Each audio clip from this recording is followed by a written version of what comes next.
the Euro 1988 final. The Netherlands against the mighty Soviet Union.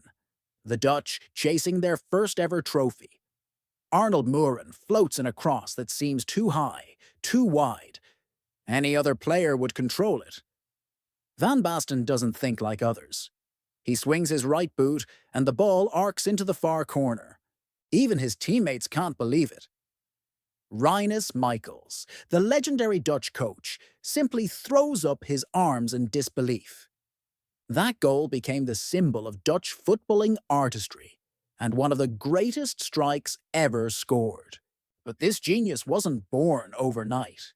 Van Basten came through Ajax's famed academy, where he scored his debut goal with his very first touch in 1982. What followed was a breathtaking scoring run, 128 goals in 133 matches. His tall frame, delicate touch, and ruthless finishing made him unstoppable in the Eredivisie. He even had to fight for his spot against another legend, Johan Cruyff. In fact, in one of Cruyff's final games for Ajax, he demanded to be substituted early and told the coach to put on Van Basten in his place. It was like a passing of the torch. In 1987, Van Basten signed for AC Milan. His first season was rough. Ankle surgery limited him to just 11 games. Many doubted if he'd ever succeed in Italy. But when he came back as a phenomenon. With Ruud Gullit and Frank Rijkaard, Milan's Dutch trinity reshaped European football. They destroyed Real Madrid 5-0 in a famous European Cup semi-final. They won back-to-back European Cups in 1989 and 1990. Van Basten's blend of elegance and killer instinct made him the deadliest striker on the planet. He won the Ballon d'Or 3 times. In 1992, he was unplayable, scoring 25 league goals, including 4 in one match against IFK Göteborg in the Champions League. Milan fans didn't just adore him, they worshipped him.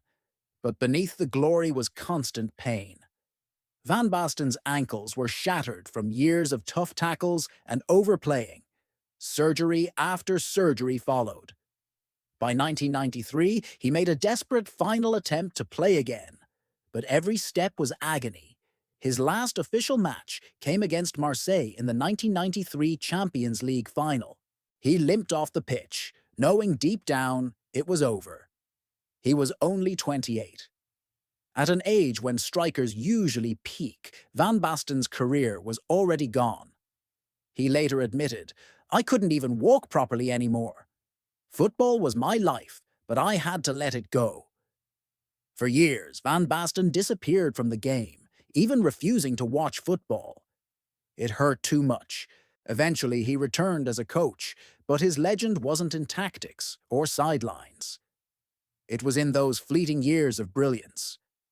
Van Basten once said, "Football is beautiful, but it can also be cruel." His career was short, but the beauty he left behind was eternal. That volley in 1988 wasn't just a goal. It was the essence of football itself. Impossible, breathtaking, unforgettable. Marco van Basten's story reminds us that sometimes the brightest stars burn the fastest, but their light lasts forever. Like and subscribe for more football stories.